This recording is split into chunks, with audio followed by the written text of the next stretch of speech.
Assalamualaikum warahmatullahi wabarakatuh.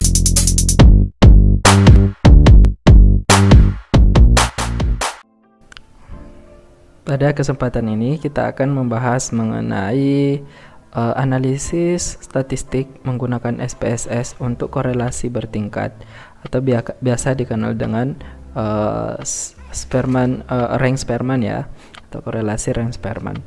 Oke, di sini data yang saya gunakan adalah data yang sama pada saat kita menganalisis menggunakan atau simulasi menggunakan Microsoft Excel. Sini saya telah memindahkan, ini lebih ya respondennya, saya hapus dulu.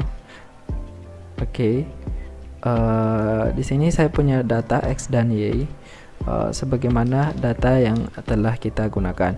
Jadi langkah yang pertama yang harus kita lakukan sesuai dengan prosedur yaitu harus membuat hipotesis terlebih dahulu. Nah, ya, ini hipotesis 0 dan hipotesis alternatif sebagai berikut. Oke, seperti ini. Jadi untuk hipotesis nolnya dikatakan bahwa tidak ada hubungan signifikan antara minat dan motivasi mahasiswa. Kemudian hipotesis alternatif dikatakan bahwa terdapat hubungan signifikan antara minat dan motivasi mahasiswa. Oke, secara statistik atau matematis disimbolkan dengan rho sama dengan 0 untuk hipotesis nolnya. Artinya tidak ada hubungan atau korelasi ya. Kemudian hipotesis alternatifnya dikatakan bahwa rohnya atau korelasi hubungannya ini tidak sama dengan 0. Artinya ada hubungan antara minat dan motivasi mahasiswa. Di sini jelas bahwa data yang digunakan adalah data berupa data ordinal ya. Ini data minat, ini biasanya menggunakan angket sama dengan motivasi. Jadi meskipun dijumlahkan, ini tidak akan membentuk sebuah data interval ataupun rasio, sehingga analisis yang tepat yang bisa digunakan untuk data ordinal dan ordinal ini adalah korelasi bertingkat atau rank Spearman.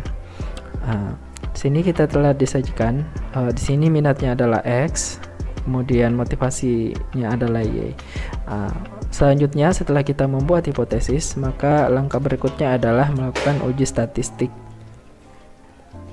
Sekarang kita gunakan SPSS ya untuk menganalisis dua kelompok data ini. Oke, kita copy saja seperti biasa, kita copy, kita pindahkan, buka SPSS-nya. Di sini di data yang baru. Sekarang dipastikan bahwa ini yang terbuka atau jendela yang terbuka adalah tab data view. Kemudian kita bisa paste pada bagian ini, maka akan muncul nilai dari minat dan motivasi yang telah kita copy di Excel. Selanjutnya untuk menamai variabel, maka kita masuk ke variabel view. Di sini untuk variabel pertama adalah X dan variabel kedua adalah Y. Ini adalah minat, sementara ini adalah motivasi. Oke. Setelah ini kita rubah, ini kita ubah menjadi, ini adalah desimal, kemudian measure atau datanya ini adalah ordinal, dan ini adalah ordinal bertingkat ya. Selanjutnya kita kembali ke sini, maka datanya akan seperti ini. Ini sudah berupa nilai X atau minat. Ini adalah nilai Y atau motivasi. Selanjutnya untuk langkah analisis, di sini kita gunakan sama, kita masuk ke menu analyze, kemudian pilih submenu korelasi, kemudian pilih bivariate, seperti ini. Analyze, correlate, kemudian bivariate. Kemudian kita klik, maka akan muncul jendela atau muncul kotak dialog seperti ini. Sekarang dengan cara yang sama dengan korelasi sederhana, maka kita memblok atau memilih semua variabel, pindahkan ke sebelah kanan dengan cara mengklik tanda panah ini. Pastikan semua pindah ke bagian variables. Selanjutnya secara otomatis untuk bivariate correlation ini dia akan mencentang persen.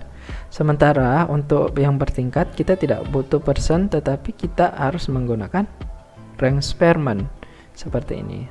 Kemudian signifikansi yang kita gunakan tetap menggunakan dua arah atau two tile.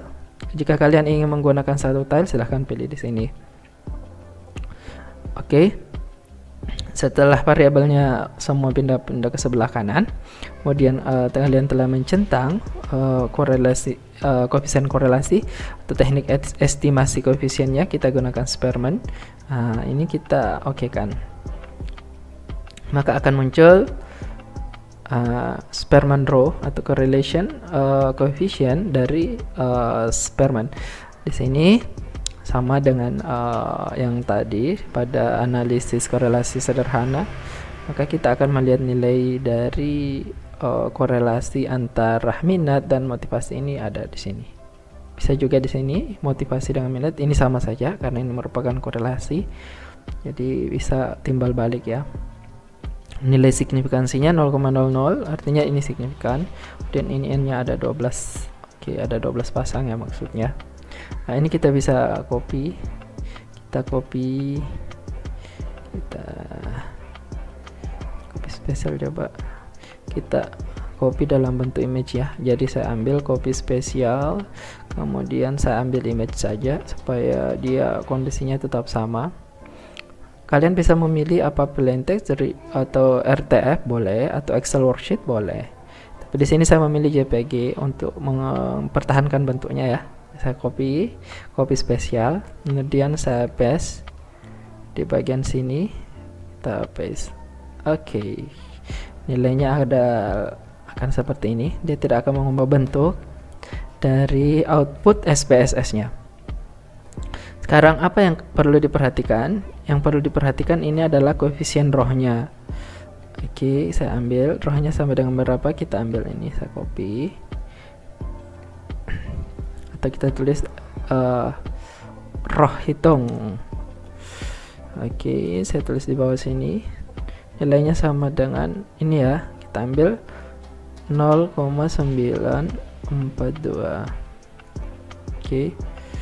Nah, setelah menentukan row hitung, apalagi yang perlu kita perhatikan, kita perlu mengambil nilai p value. P value itu nilainya ada di seek to tile, dan nilainya adalah 0,000. Nah, di sini kalau misalkan 0 seperti ini, perlu kita tambahkan 1 pada bagian akhirnya. Ini menandakan bahwa masih ada angka lagi di belakang dari 0 yang terakhir ini. Selanjutnya bagaimana setelah menghitung row hitung dan p value, maka langkah selanjutnya adalah tidak lagi menentukan row tabel ya, seperti yang kita gunakan pada Excel kemarin, namun kita menggunakan signifikansi. Jadi langsung kita membandingkan ya. Oke, membandingkan nilai p value dan signifikansi. Sini kita perlu nilai dari signifikansi alfa yang kita gunakan.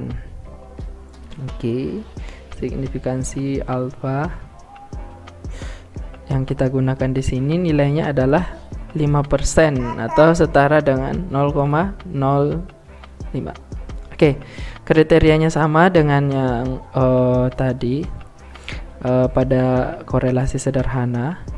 Jadi saya tulis di sini kriteria penerimaan H0, yakni jika p value ini nilainya lebih dari nilai signifikansi alfa ya. Nilai signifikansi saya copy ya, signifikansi alfa. Oke, saya copy.